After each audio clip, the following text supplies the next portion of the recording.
good afternoon, everyone, and welcome to Inacom Interactive. I'm Mike Haynes, Director of Services Marketing and your host for Inacom Interactive. Today we have a couple of issues to go over with you. The first thing we're going to do today is we're going to cover some issues with policy updates on pricing and some of the things going on with our vendors and customers and pricing issues. Then we're going to address the year 2000 issue and give you an update on that. So for the first part of the program, I'm going to turn it over to Robert Schultz, Group Executive for Inacom, and get into the first issues around the confusion and questions around pricing. Robert? What confusion? Who knows? And there we are. There we are. The Good three amigos. afternoon. You might well suspect I'm not Pat Carney. I believe Pat had been advertised to be here. Pat has mysteriously taken ill. I'm not sure if that was planned or whether he set me up here. Basically what we want to do this afternoon is to, I know that many of you have participated in conference calls and you certainly have seen various emails and other publications that we put out here at corporate dealing with some changes that are going on in the industry. And we want to go through, again, that material this afternoon with you, try to make some of the points that we think are important. We're going to pose some questions and some answers to those questions, and then open the discussion up for questions from you all. But before I turn this conference over to Mike Steffen, there are a couple of things that I'd like to reiterate with you. One is that the relationship in the industry, if you look at Inacom and our position vis-a-vis our clients and our vendor partners, the channel is changing. We recognize this for a long time. We've talked for the last couple of years about reducing costs of product to our clients to get the model more consistent with their expectations.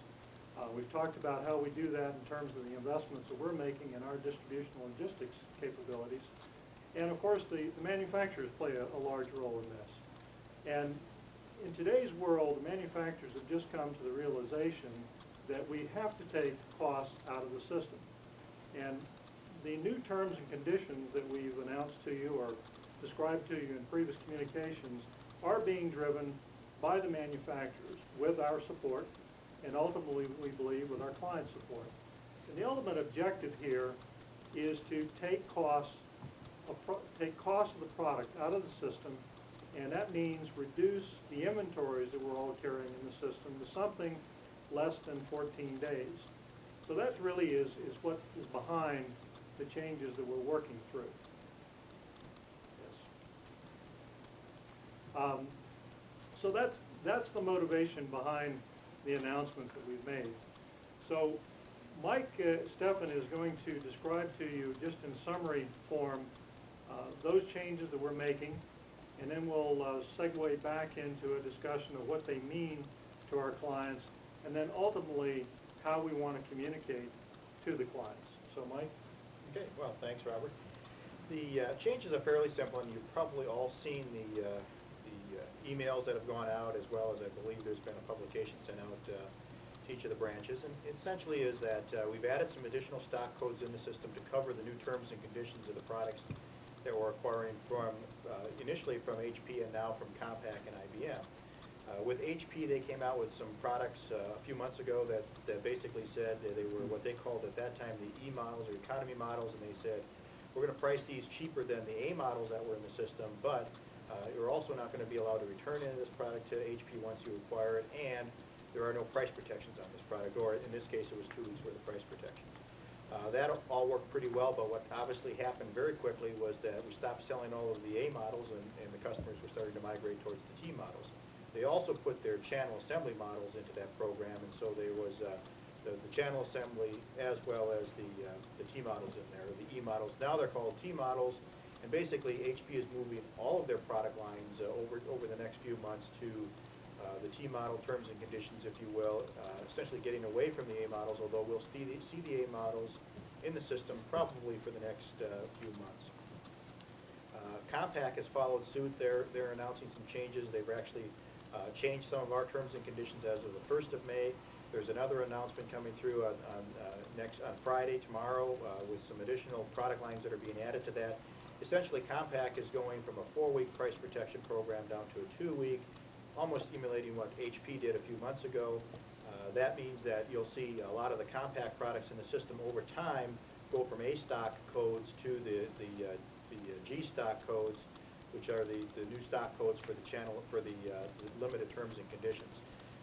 Most of the Compaq product we have today, if we were to buy it today, we would get new terms and conditions on. But what we're going to do is we've got some buy-in inventory that we did, probably 3/4 of the inventory that we currently have. We have enough stock on that. We're going to leave those codes in as A-stock codes and reflect the terms and conditions of that, because Compaq has indeed price protected that product to us, even though if we replenish that with new product, it will not have price protections on. So for the next month or two, you're going to see, although products should be moved to a G-stock code in the Compaq's line, will not move because we have enough inventory that is price protected, and we do have some returns privileges on that product because of the buy-in. So we're going to gradually move into that. IBM is also making some moves in this area. You'll probably see some IBM products move to the G-stock codes in the next few weeks also. Now, bear in mind, right now, G-stocks are only a limited number of SKUs out there. It's not the bulk of our product line, but we would anticipate within the next 2 or 3 months that it becomes the bulk of our product line, and it, in fact, it becomes the method of doing business going forward with manufacturers. Okay? That it? Okay. What this will mean to us is that we have to fundamentally change the way that we do business with our clients. What Mike didn't say, but what's implied in the message from the manufacturers is that some of the, what I call the headroom or the slop in the system is going to go away. To get to 14 days of inventory and manage that properly in the system is going to take very tight account management on your part in the field, and very tight order management and order fulfillment on the part of our folks in our distribution centers. This is going to really come in 2 flavors, I guess. Probably for the ad hoc business, the on-demand business that we do, which is primarily the business flows and certainly the direct division. This will mean that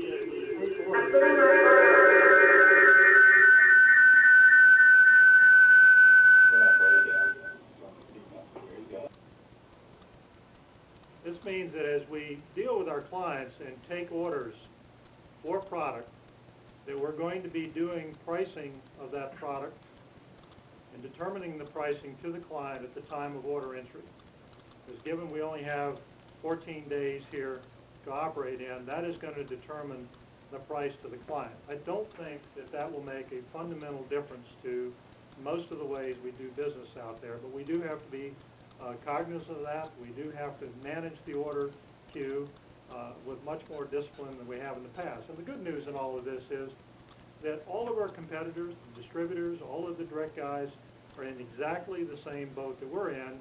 We are fortunate enough to have, and we hear this from our vendor partners, and certainly Mike and I have listened to enough of our competitors talk about this, that fortunately we have some tools to manage this process with. So this does, in fact, give us a leg up in managing our way through this transition over the next few months and then ultimately to the new model.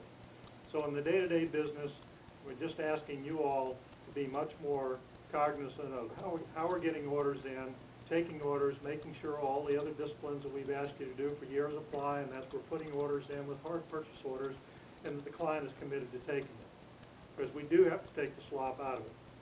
Then when you move off to our large client relationships, where we have long-term, committed, contracted relationships, where we've dragged our client through a lot of the price protection and returns and all of the other stuff that's gone on in the industry as part of our pricing model in the past, there we're going to have to go back on an account-by-account basis with the vendor partner in tow and sit down with the client and work through with the vendor partner the new changes in the relationship here.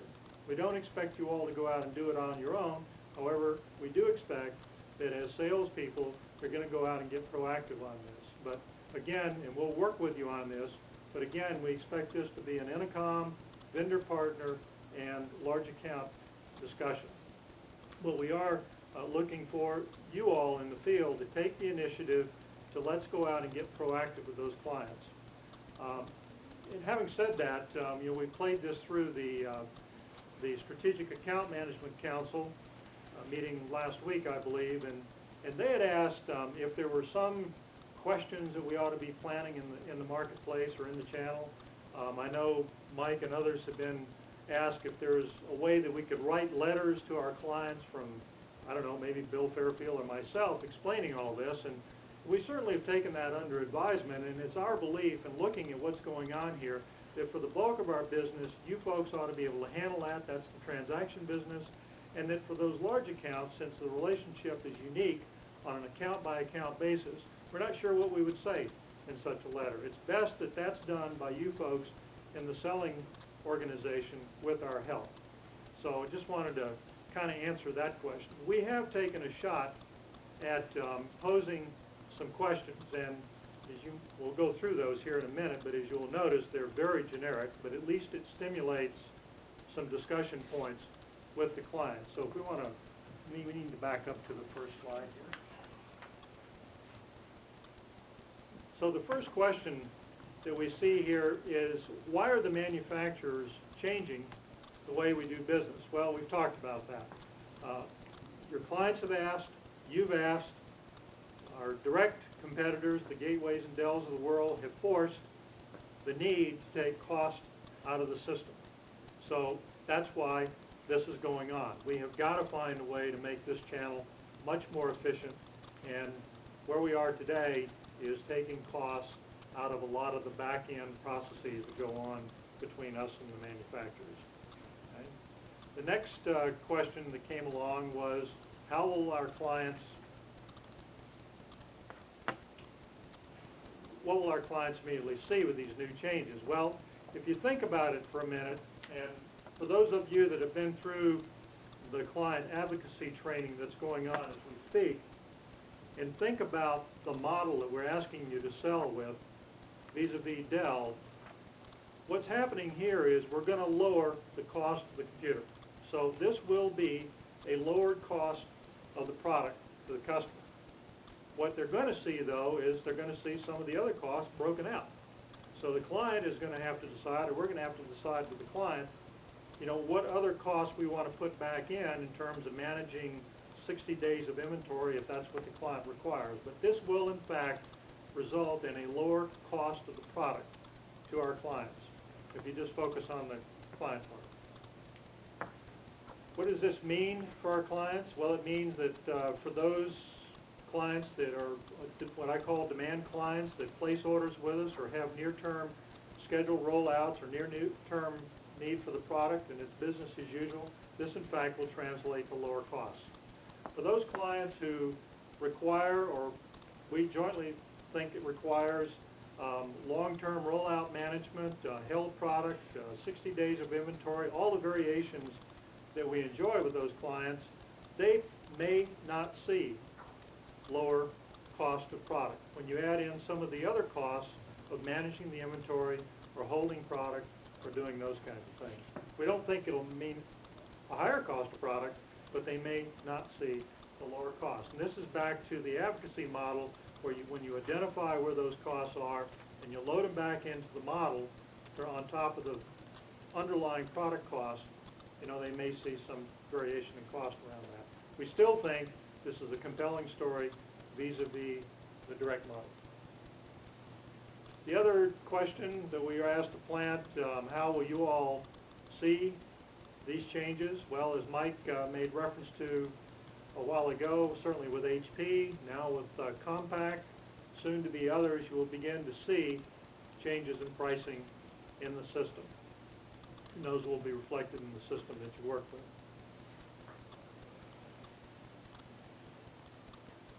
The other question was, how can we continue to provide quality service in this new pricing environment? Well, it doesn't impact the quality of our service.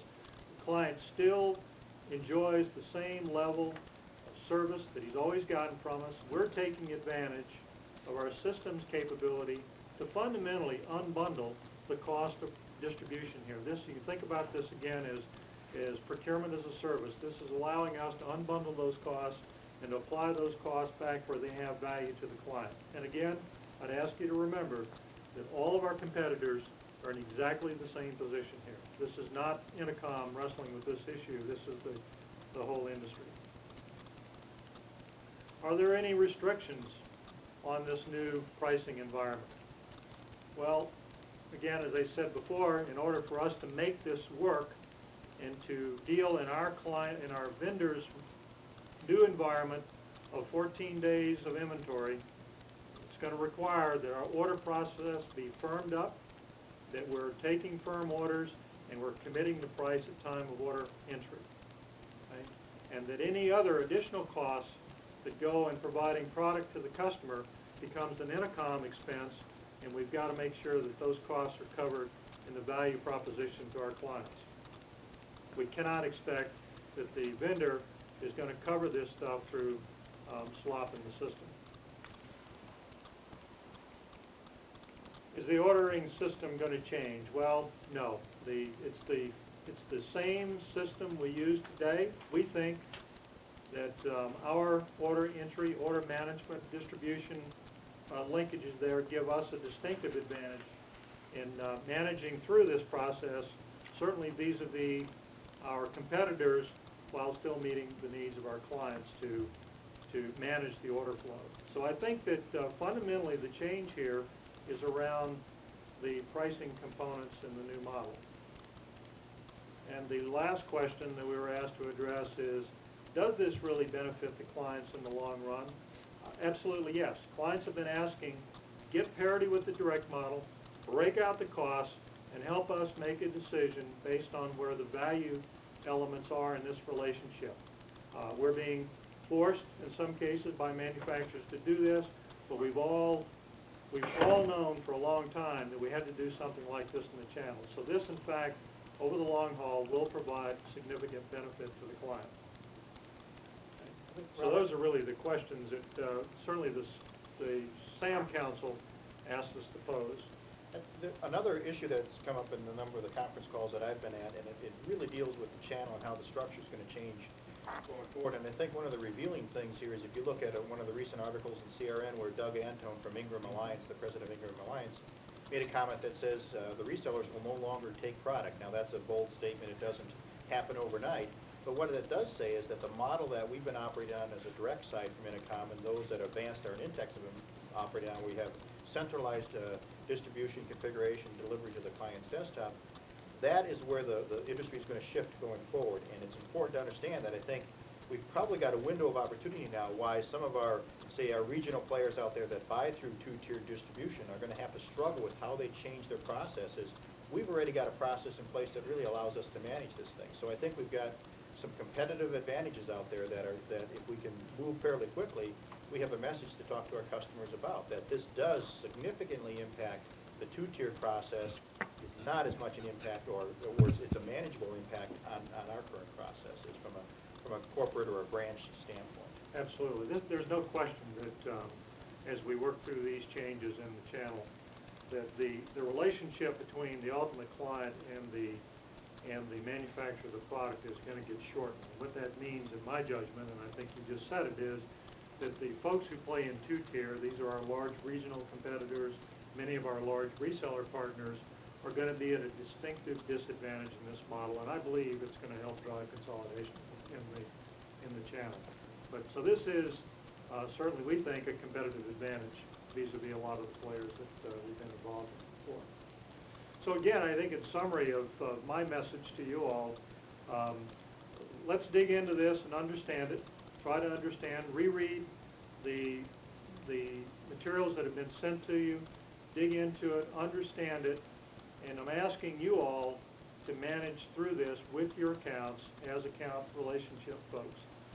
We think that on the, as I said before, on the demand business, the clients who you deal with day in, day out on projects and other time and availability kinds of issues, this should not make a material difference as long as we're managing those orders with a little more discipline and rigor.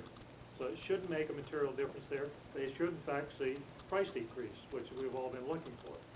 For those large accounts where we, in fact, I know we've dragged them through a lot of this stuff in terms of our pricing model, we are going to have to go back on an account-by-account basis and work through the issues. Again, we're asking you all, as the relationship managers, to initiate that, to plan those meetings, ask us for what help you need for help in that, make sure we've got vendor partners aligned with us in part of those meetings. The last thing in the world we want to do is to go in and start educating clients and not have the vendor partner on board with us. And we think, quite honestly, we're probably a little bit ahead of the power curve here in terms of our understanding and knowledge of this than most of your vendor partners will. But it is important that we get those guys involved up front. So that's your assignment. That's what we expect you all to do. And again, we're willing to help you on an account-by-account basis.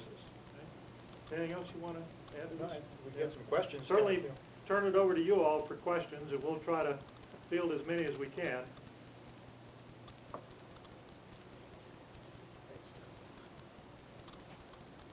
Is it the normal product that you get all of our services?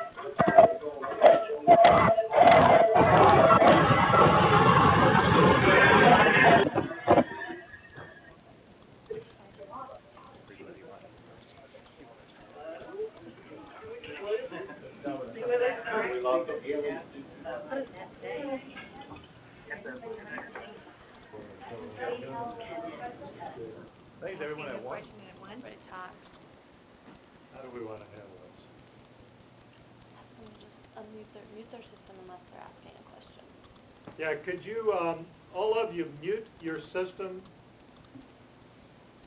unless you're asking a question, unless when I try to have 48 locations ask the question at the same time? I don't know how we do that, but that's... You just start around the country. No, do the mute button. Are there any questions?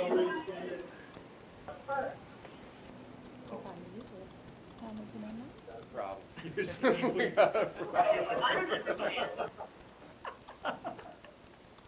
Hello?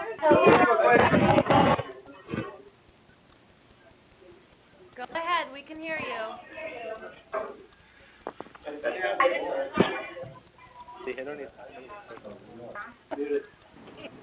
Or Atlanta. All right, let's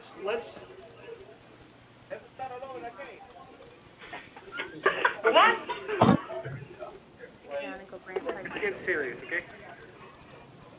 Thank you. Houston, we have a problem.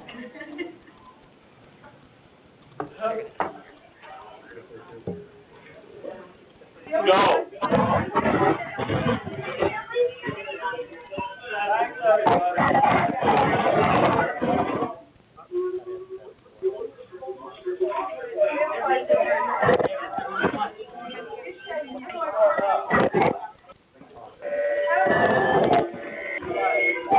I have a question. yes, question. Can you hear me?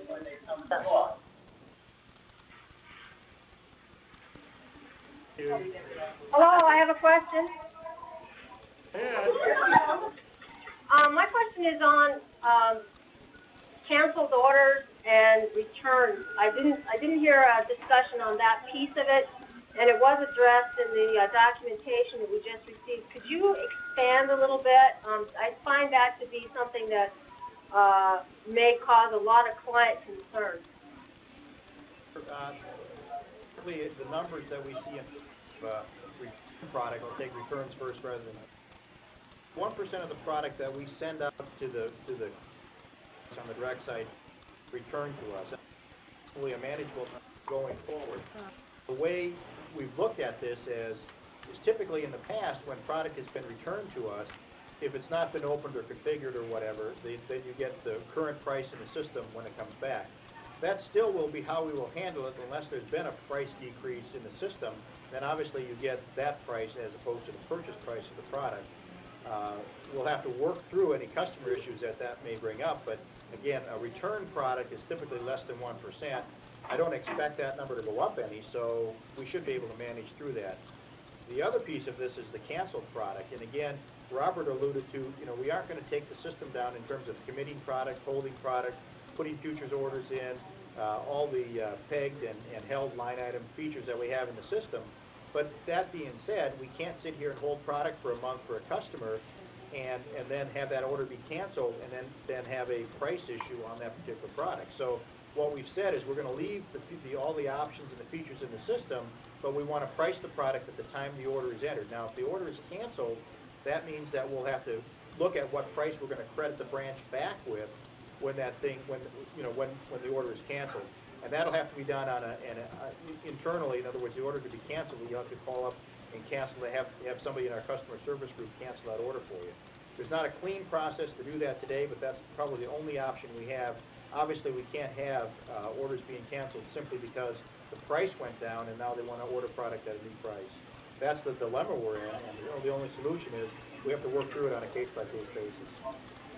A follow-up to that, are we very comfortable that our competitors are going to be having the same policy, particularly on the returns or the canceled items? I guess it's going to be a little bit easier to go out there and deal with this if we're all kind of on the same page. But if our competitors are looking at ways to kind of beat us at that game, that's going to make it real hard to do. So particularly I'm looking at canceled items, things like that.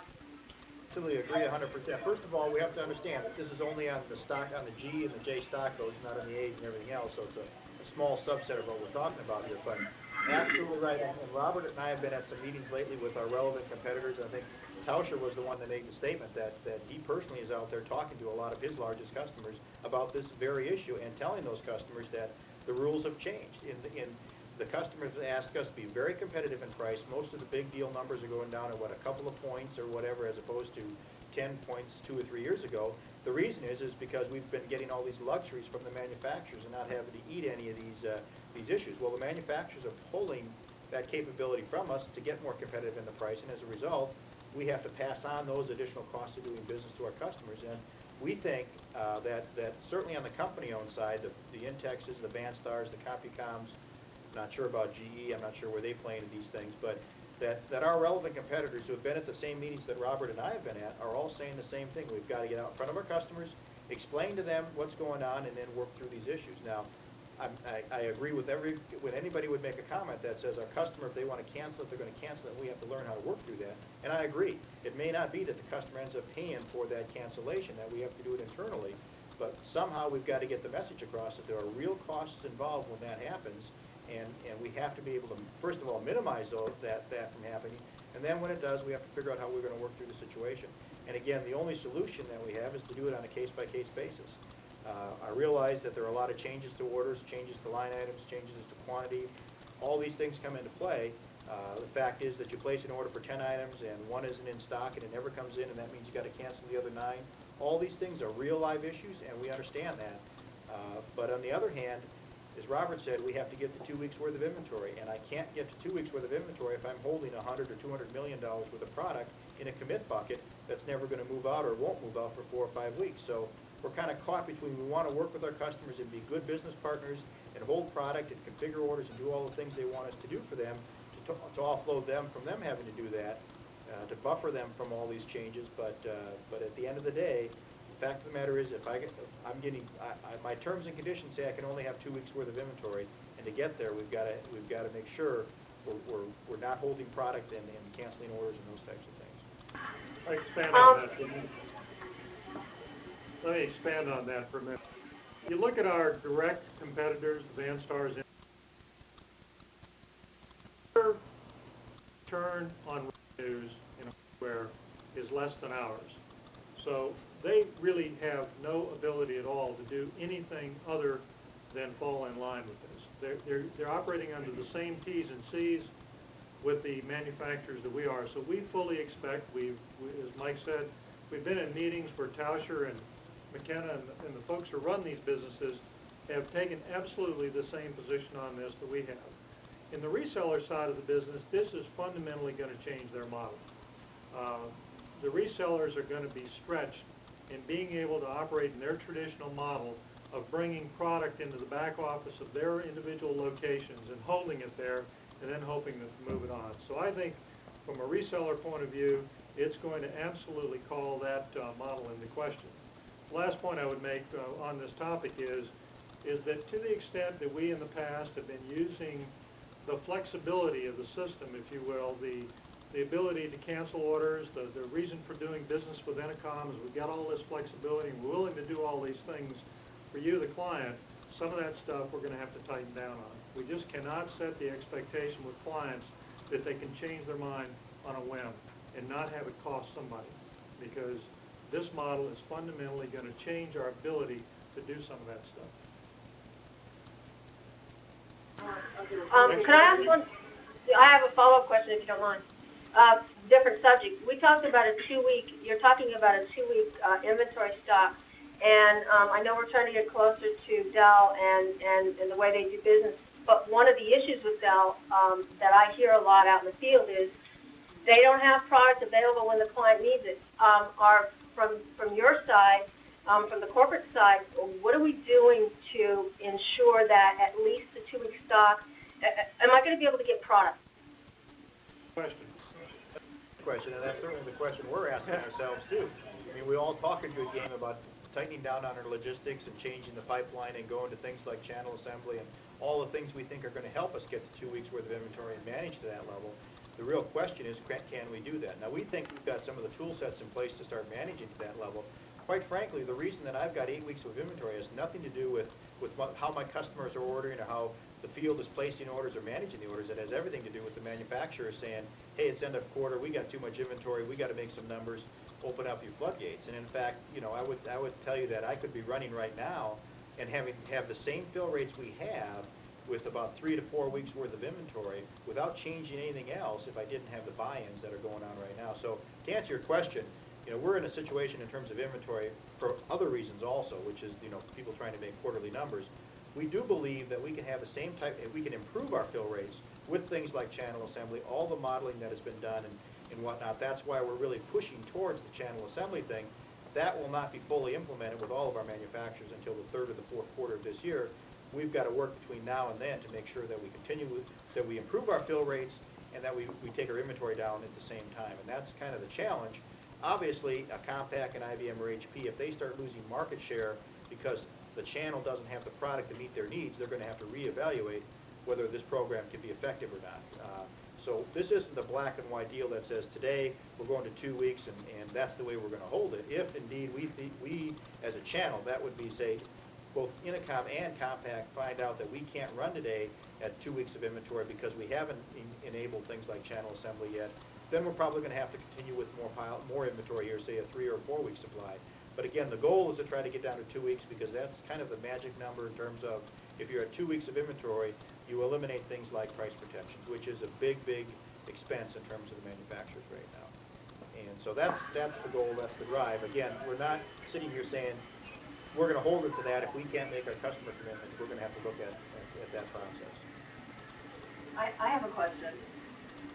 How does this affect our client advocate model with these additional costs? I think that that's a good question. I think that if we realize and recognize that these are real costs of doing business, and that for some clients, being able to do held inventory or on-site stocking or all the things, different things we get asked to do, for those clients, the advocacy model will allow us to demonstrate where those costs are. I mean, for those of you that have been through it, if you just go through the model that we have today, there is a line item on there that says, if you buy Dell, this is the cost of owning that product. Because if you want to do held orders with Dell, you got to buy that stuff as a customer. So there's a line item we put in the model. Well, guess what? That line item that has a 0 over in the Inacom side is now going to have a dollar figure in it. We got to figure out what that dollar figure is for that particular request we get from the client. What you will see is the top line, the absolute cost of the product, will come down, right? Be much more in line with Dell, hopefully be less than Dell if we get this right. But we'll be able to explain to the client where the costs are. They can make informed decisions with our help as to what service level they want around this. So we think the client advocacy model, the work we've done on that, again, gives us a leg up in managing clients through this change in the industry. Okay, thank you. Other questions? All right, we will now take questions from the different branches. When I call out your site, would you please respond with a question if you do have one? We will start with Atlanta. Atlanta, your questions or comments, please.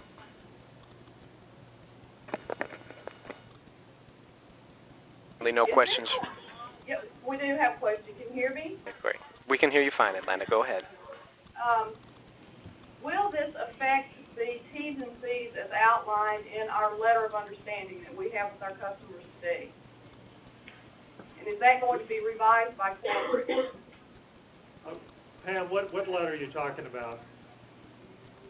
Oh, never mind, I just found it is. Never mind, it's just Atlanta only, so we can apply that ourselves, I guess. Well, you mean we have a unique T and C in Atlanta? No, Robert, we do not. We do not, Robert. No, no. Ask how it impacts our. I have a question regarding, let's just use Compaq, for example. When Compaq is using our orders with them as billed orders, that's how they know what to build. Exactly how will that be affected if we have to have only a 2-week inventory in there?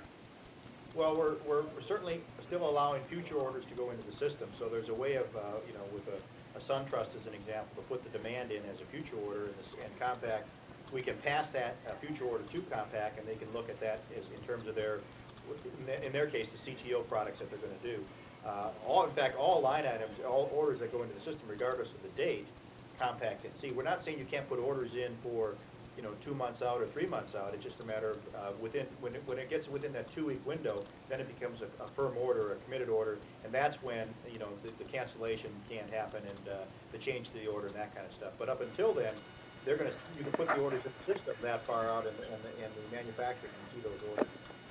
Will we be locked into the price when we put that order in? Not on a future order, I don't believe. No, not Future orders do not lock in the price. It's only the stock codes that are future orders would not lock in the price. It moves to regular order.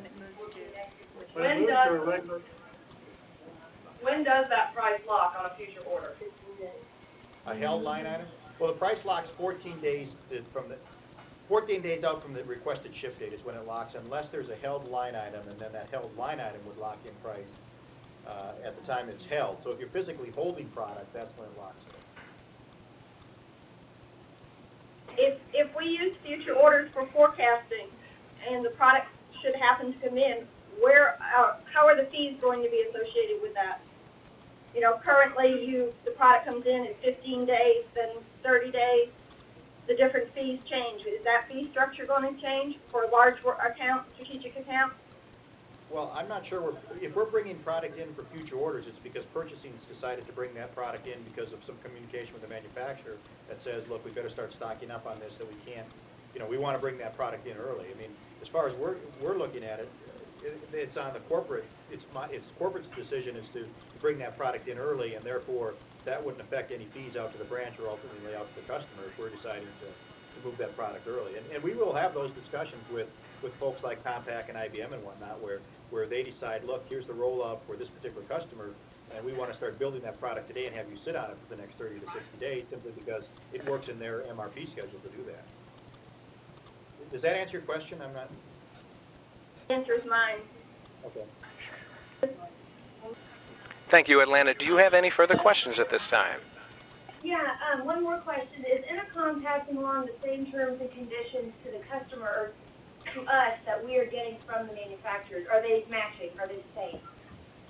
Well, it's hard to say how we're passing those on because basically we're getting 2 weeks of price protection. So I'm not sure that when you say we pass them on, there really are no price protections to pass on anymore in terms of 2 weeks is typically our flow to the inventory.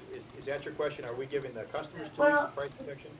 The question that I had was, I had Compaq on the line and also our representative from Inacom purchasing on the line, asking Compaq for a copy of their new terms and conditions, and our person in purchasing said, well, what they give you may not necessarily be what you're going to get from corporate as to what the terms and conditions are. so they may not Well, yeah. match exactly. I understand what you're saying. Our terms from Compaq are right now, today, are 30 days, and they're moving to 2 weeks, okay? I think the 15th, so that's tomorrow that they move to 2 weeks. Those are the terms that we get from Compaq. Those are the terms we're getting from HP on their economy models and on their T models. And I believe, Linda, the IBM thing is moving, Well, it's currently 14, but it's moving. it's 14 days on IBM? Okay. Those are the terms that we currently have with manufacturers. Now, how we pass any of that on to the customer is difficult to say. There's not a lot to be passed on in terms of a price protection happening out there. And obviously, from a corporate perspective, if we invoice the product out to a customer, there shouldn't be any price protection involved in that anyway. Now, where you would have a disconnect if corporate invoices the branch, but S2 doesn't invoice the customer, then there's that float in there. And I don't know, I guess we'd have to get with Jeff Rose people to figure out if there is a process that has to happen in that back office part of it. Well, there are two parts to that The answer. float is really to the reseller side of the house. Yeah, the right float now. is more to the reseller, not to the corporate side. There are really two parts, two answers. I think, Ashley, what you're dealing with here is, first of all, we don't have the T's and C's from Compaq you have to pass along to you. T's and C's we do have aren't reflective of the model we're going to be into. Secondly, if the T's and C's we eventually evolve to for Compaq at Bell South don't meet the SLAs we have for Bell South, we've got to work that issue with Compaq for that specific account, given the volumes that they do. And so that's the work we're asking you all to initiate.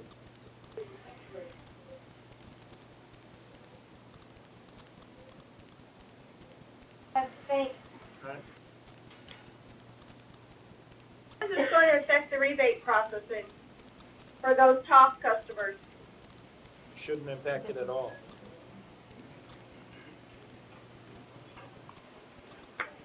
If they have a future order and they're locked into that pricing or a forecasted type order, wouldn't they have been locked in at that time of the cost, at the time that order was keyed? Well, and the cost pricing and those things, those are all one-off pricing anyway, so those don't move necessarily. When IBM makes a move or Compaq makes a move on pricing, it's only on their, what we would call A-stock items, and it's the standard, it's the C-level price from IBM as an example, or the USA one from Compaq. It's not the LAI pricing or the TOS pricing, LAI from IBM or the TOS from Compaq. Now, obviously, if a customer has got a 40 off deal from Compaq, and Compaq moves our A stocks to a new price, the customer may be looking to another, to get that 40 off on the new price. But the contract of the cost pricing remains in effect until that negotiation takes place. It doesn't automatically move with a change in their USA 1 pricing.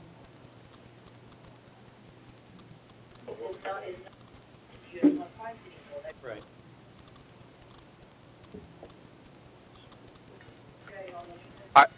Are there any further questions from Atlanta? No. Thank you, Atlanta. We will continue now with San Antonio. San Antonio, your questions or comments, please. We don't Apparently have they do not have any questions. We'll continue to Charlotte. Charlotte, your questions or comments, please. Apparently there's no one in the room in Charlotte. We'll continue with Dallas. Dallas, your questions or comments, please. Are we on? Dallas, you are on. I have two questions. The first one is, as we process the orders, and the cost is locked in at the time the order is placed, what happens when the item is on back order and the price drops before it comes in? That's a very good question, and actually gets very complex, and we spent a lot of time on this thing. It gets even worse than what you just asked.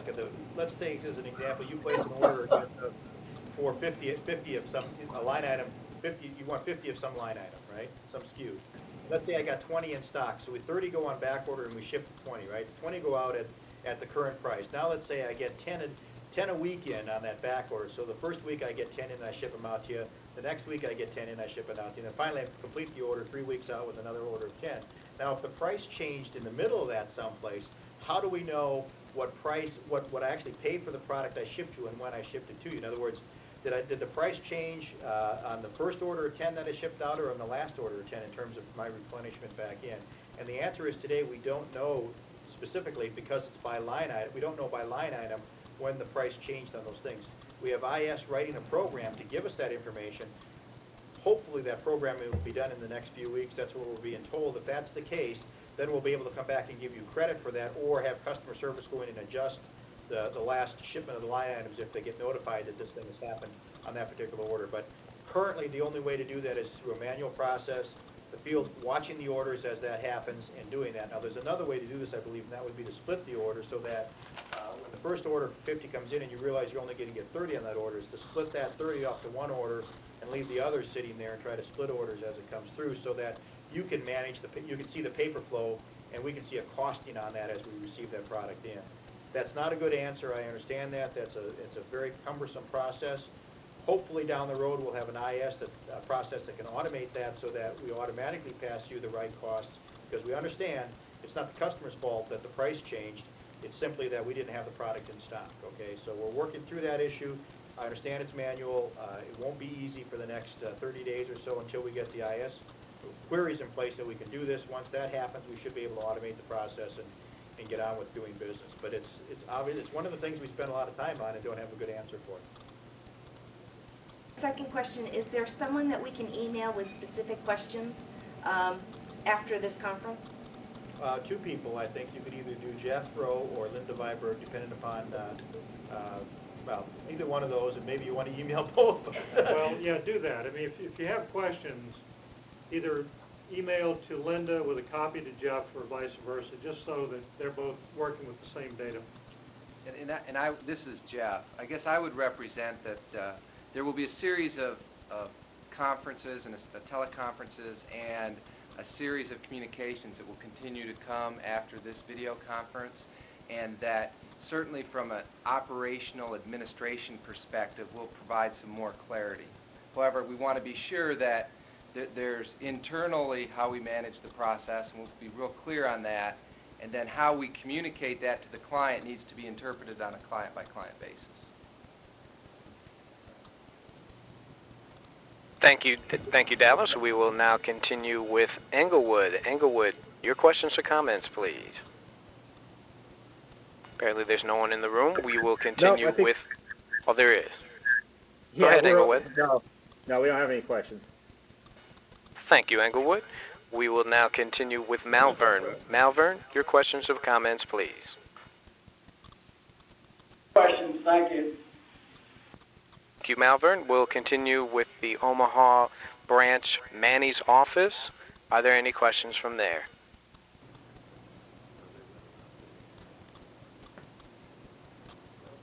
Probably not. We'll continue with Houston. Houston, your questions or comments, please.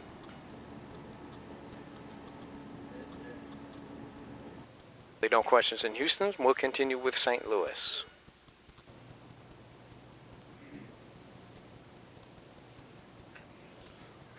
There are no questions from St. Louis. Are there any questions from the audio-only participants? I have one. Go ahead, sir. I should identify myself, huh? Question is, we're looking for help on how to figure out how to inform the client of these changes. I would like to know, is there any thoughts about producing a client version of the terms and conditions of the race document that I've seen that says Inacom Confidential all over the bottom? Well, you don't need to identify yourself, Bill. Thanks a lot. I thought you slipped that one through, didn't you? Figured I'd try once, anonymous. Well, you know, I think that, you know, for your particular client, you understand the clients, you understand their needs. I'd rather work with you to tailor something specifically for them. Let's get the vendor partner involved, and let's get in there and work with your client. I think, you know, this sounds like difficult stuff. I mean, I think our whole life is difficult in this business, but the facts are this industry is going to change, and we have the opportunity, I believe, to use our systems, our knowledge of this, all the people we have working on this program, with your contacts in the field and your relationship with your client, to go in and make this a selling opportunity and an opportunity to talk to the clients about this stuff. So, in answer to your question, we don't plan to publish any glossy brochures on this. We will work with, pardon me? The reason I mention it is I'm sure I'm not alone by having to deal with decentralized clients that are looking for us to help them provide the detail to educate the people that make purchasing decisions as into the ramifications of these changes. But not necessarily a glossy brochure, but more of a, netting out, by manufacturer, how a return, how a DOA, and how the price protection issue is being handled. But maybe it does need to be client-specific. Well, I apologize, Bill. I misunderstood you. I absolutely agree with you. I think to the extent that we can put together an Inacom-sponsored document that is specific to your account and taking care of your end users that are decentralized and helping guide them through this is a real value add for you. And we want to work with you to get that together for your particular account relationship. I had one other question. Know who it is. One other question about something on that document, the terms and conditions of the race. Under IBM returns, it clearly says no return on JMA product. But from a DOA standpoint, it talks about having 2 documented service calls with IBM, and IBM is encouraging DOAs to be treated as field repair. Are they conflicting with each other in any way, or how would you clarify that to a customer by letting them know they can return a DOA or not? I think it becomes a customer sad It's a customer sad issue, and obviously, Bill, if we've got a customer that says, this was assembled by Inacom and it wasn't assembled properly, it's a DOA or whatever, that I'm going to return that. Now, hopefully we would attempt a field repair. If they say I don't want to do that, then that becomes a customer sat issue, and we'll deal with it from that perspective, and we'll work with you on that. I don't have a great answer for you, but we certainly will work with any customer that we build product for, and it doesn't meet the expectations of that customer. And again, that's a customer satisfaction issue. Right. That See, really things are so early right now that I think people have got to make a decision on how to address this. And today we had a situation, it's where I was the first half hour of this call, is a person got 5 IBM JMA built machines and they're not booting up. In the past, we would arrange to replace those, but following this, the new T's and C's to the letter of the law, we need to send out somebody to service these machines, and it was kind of a painful process, but if that's the way it needs to be, I'm just letting you know there are people out there struggling to decide where the customer sat comes in and where our financial exposure is going to be way too exposed. It's a valid, very, very valid concern, and we have to work through those issues, and we have to treat them as customer satisfaction as opposed to T's and C's. And Thanks. We'll take that as an action, Bill. Thank you. Thank you very much. Are there any further questions from the telephone-only participants? Yes, I have a question. Go right ahead, sir. Okay, from Chesapeake, we would like to know what the top marketing tools would be for relating this new process to executives in organizations that we're not doing business with, and from a marketing perspective. What are the bullet items that we want to communicate that would be marketing tools to begin relationships with corporations? I'd use the client advocacy stuff. I wouldn't get hung up with this back office stuff as the reason for doing business. I would use all the client advocacy features and benefits of that as a way of positioning Inacom and the Tier 1 manufacturers with those clients. And then when you get into a dialogue with them around the direct versus the indirect model, that then draws you into a discussion about where the value is in the chain. And I think these changes, coupled with that client advocacy model, I think gives you a compelling story to go in and talk to folks. Have you been through the advocacy training yet?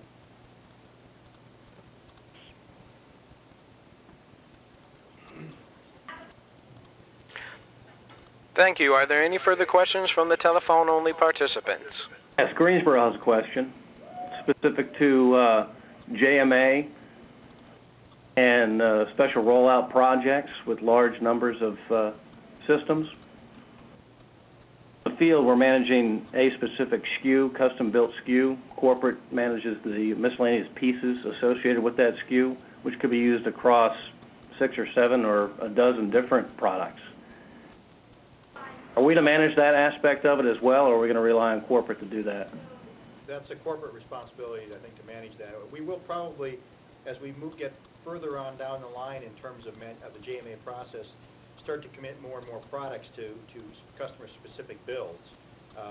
But right now, the way the process works is that we may commit the open bay or the chassis, but not all of the components, and probably will continue that process for the near future. But as we learn how to manage this process better together, we will start allocating or committing products to, or components to specific orders. It may be that we have to commit certain components that are in a constrained environment, but not all of the components, so there's weys of working through this, and we will get to that. But today, to answer your question specifically, it is a corporate responsibility to manage to that, and if we're not doing that, then we need to take a look at the whole JMA process and make the changes that will allow us to do that.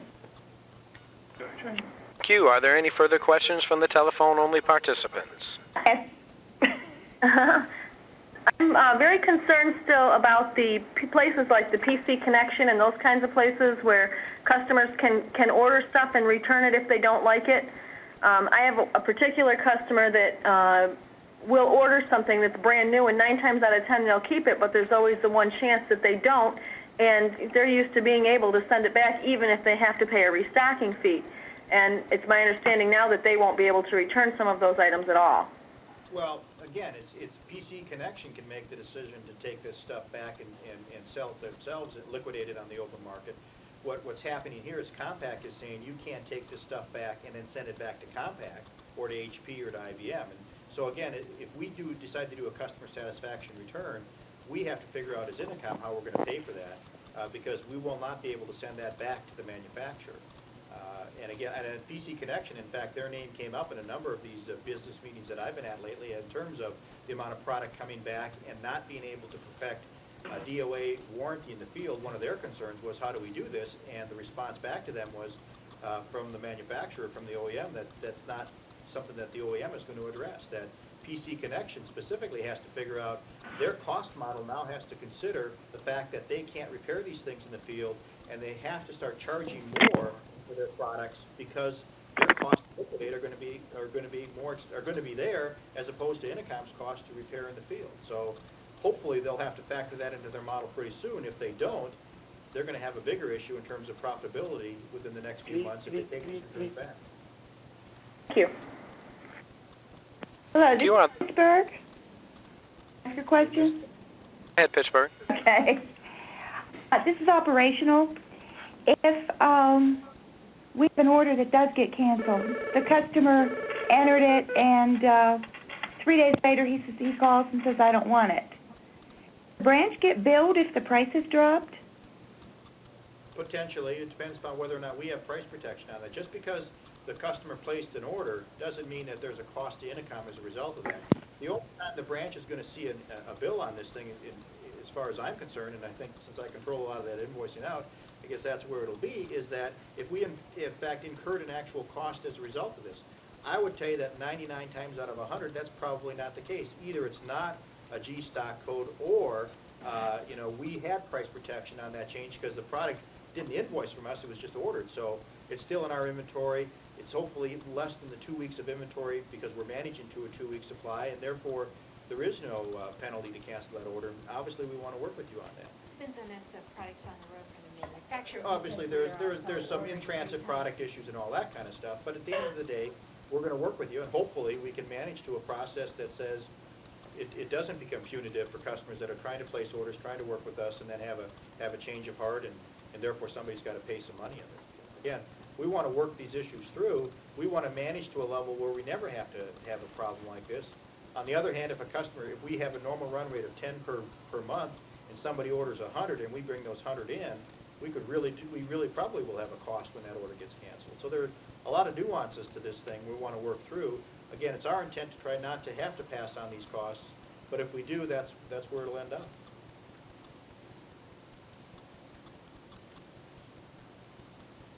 Any further questions, Pittsburgh? Now, is there any type of grace period right now for people, for the sales reps to get their orders in shape? We're programming Future orders, etc.? for entry, they can change their orders. But there's two answers on existing orders. What is the, well, there's not a lot of G's or J stock codes in the system right now. You'll see some popping in from Compaq on Friday, but again, it's not going to be a whole heck of a lot. So the reality of it is, yes, you do have some time to get these orders in shape. There will be some things on Friday, but obviously you can call us on those. You'll see those things coming through on Friday. You could probably scrub your orders for just those ones that are affected when Compaq's terms go in on Friday. The system functions today with locking the costed order entry. They can still change all of their orders currently without penalty today.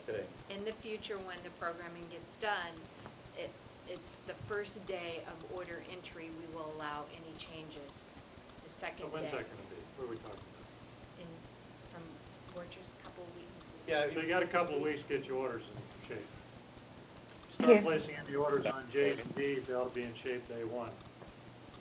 Thank you, Pittsburgh. Are there any further questions from the telephone-only participants? So I have a question. Suppose that you ship out an IBM system to the customer and it's DOA, whatever. We do a warranty call. And let's say it's working properly. At that point, would you do a replacement order for the customer, or do you do a cross-ship with IBM? How does? I think the answer is we'll probably end up doing a replacement order with the customer. Okay, and what about monitors? Monitors going to work? The question is cutting out.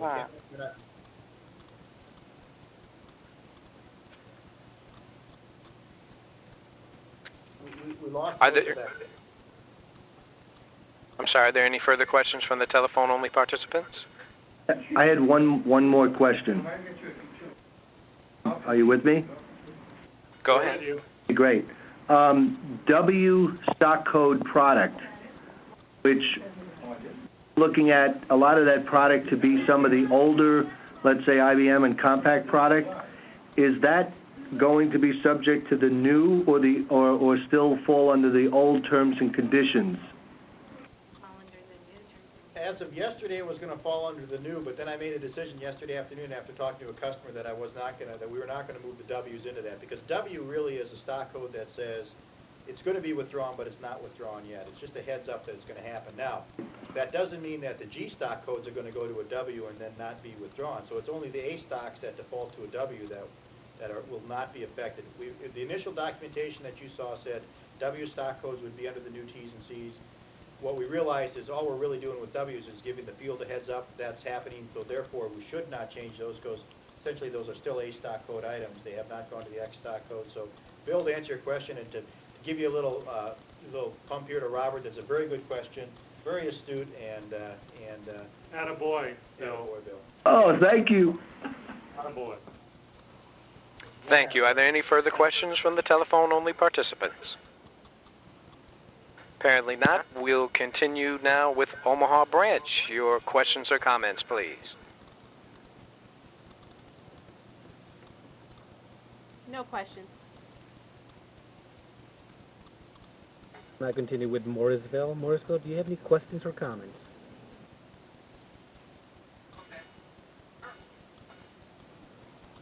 Can you Your walk site us? appears to be muted. Yes. We're okay now. All right, thank you. Wait a minute. We've got a question.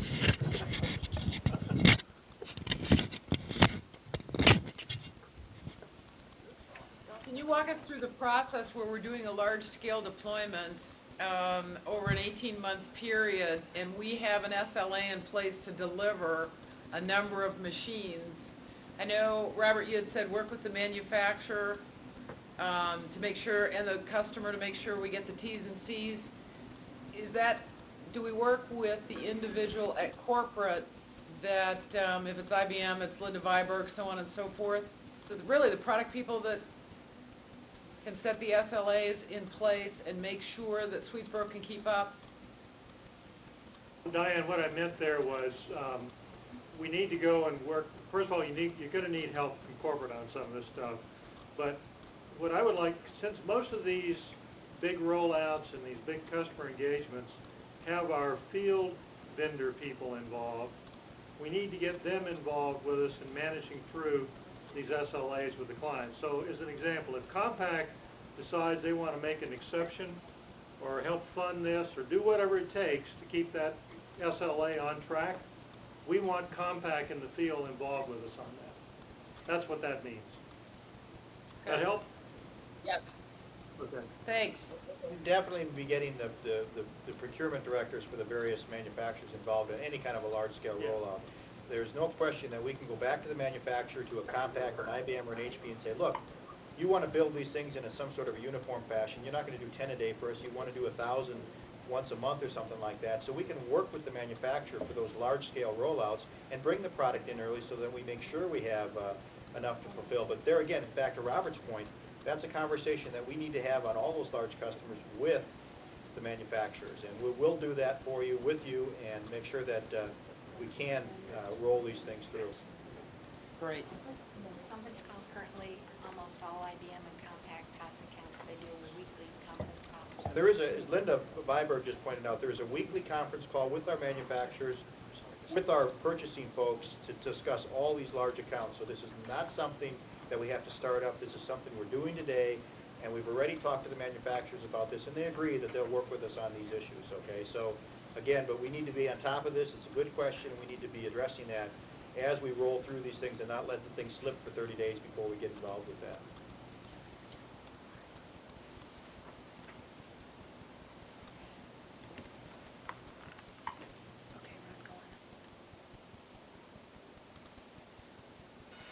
Richmond, do you have a question or a comment, please?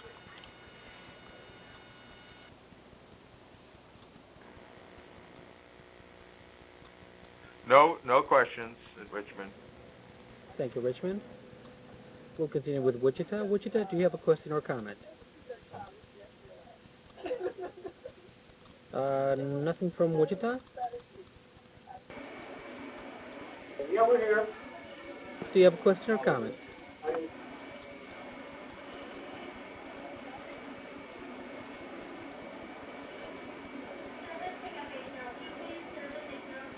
All right, we'll move on to San Diego. San Diego, do you have a question or comment?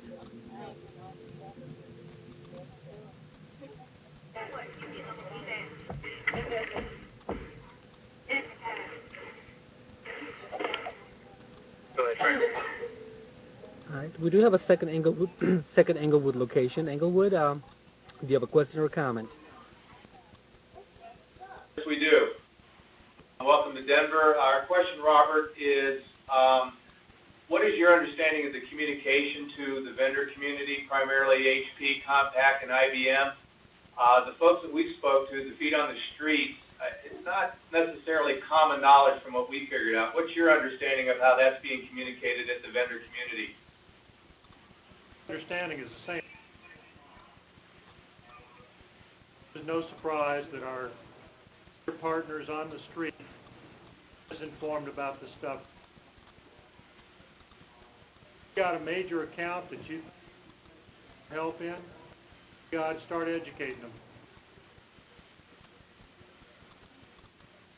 Wait on Compaq to get its collective changes are happening in real time. So get that vendor partner into your office and sit down and educate them. And if they still have questions, then call Omaha, call the product team here in Omaha. Very good, thank you.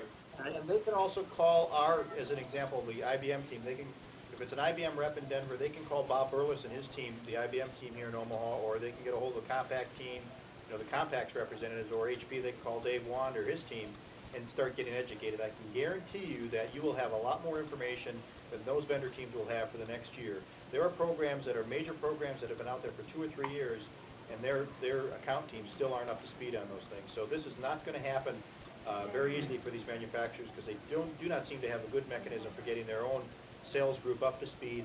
I would encourage them to call our account teams, our IBM, Compaq, and HP teams, and try to get up to speed as much as they can with the Dave Wants and the Burleses of the world and Robin Hawkins. We'll get proactive. Thank you. Portage, do you have a question or comment?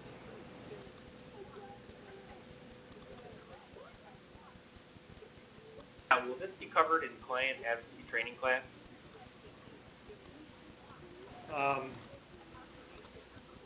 Tell you how much of this will be covered, but I've seen another communication. Encourage you to get those folks involved in these discussions. Thank you.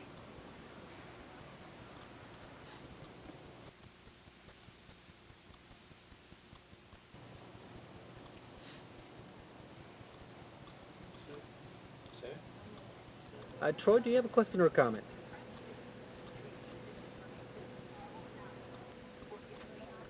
Okay, we'll move on to the last one. Indianapolis, do you have a question or comment? Yeah, on the SKUs that are generated by, the individual parts and so forth, are the individual parts priced so that when an individual part or, it either discontinues or it changes pricing, that affects the pricing of the total system? If it's by line item, are you talking about a line item in an order or a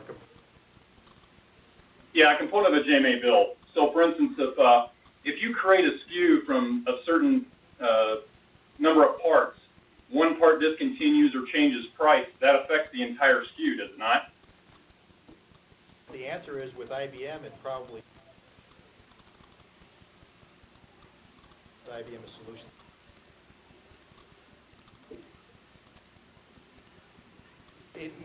Whether it does that day or the next day, they will change the price ultimately.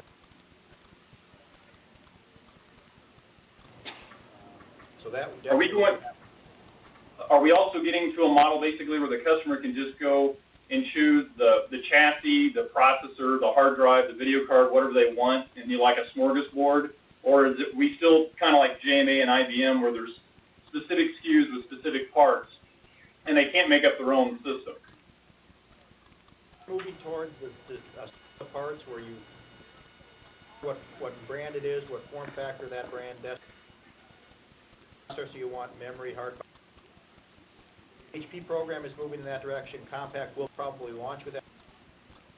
IBM, we are moving to a new processor plugging program in the 1st of June. That will include, we think, some of the parts pricing. So to answer your question, yes, by the 3rd or the 4th quarter, you will see probably all of our business from a JMA move to that direction. Right now, IBM and HP are under some of the parts, but we're moving, or solutions pricing, but we are moving to some of the parts. And last question, what would be the best way to go ahead, because we have customers that would like to see a specific processor extended, beyond the 3 or 4 month life cycle. They'd like to see it extended maybe to 6 or 9 months. And what would be the best process to use for them to help them extend that processor out so they can keep a certain standard for a longer period of time? The process today would be to contact the purchasing director for that. A lot for Compaq, for with their manufacturer counterpart to make. Okay. To talk about those. Thank you very much. That concludes the Q&A portion from all the branches. At this time, I'd like to turn it back over to Mr. Haynes. And Mr. Haynes on the end here. Well, before we end, and before I tell you about next week's session, Robert or Mike, are there any last-minute messages based on all these great questions we had? Well, I would say to you again, I think that this is our opportunity to turn this into an account management, account relationship opportunity for all of us. And, the ball is now in your court to continue to ask questions and get informed, and let's go take this to our clients and try to head off any issues that it might cause and look for the opportunities in it. That's really the only thing that I can offer in terms of the best way to take this thing forward. And I'd like to thank all of you today for such an excellent participation. Some great questions. I know this is a very hot issue. My apologies to Vince Eisnagel, who is going to join us, but this went a lot longer because of the great questions. So I will have Vince on in a couple of weeks, and we will go through the year 2000 issues at that time. Now, next week on Inacom Interactive, Jennifer Jensen will be back on, and the topic next time is IP video networking, another hot technology that we're seeing, and Lisa Langhorst will anchor that discussion with Jennifer, so please join them next week. I will be back in 2 weeks when we will launch the high availability solution on Inacom Interactive, as well as bring Vince back to talk about year 2000 issues with your clients. As always, I thank you for your participation. It's great to have more and more branches on and to see so many faces. I hope we keep that up in the future and continue to bring you great topics. Continue to let us know those topics that you want us to bring. Other than that, have a great week. Thanks for joining us today, and we'll see you again on Inacom Interactive.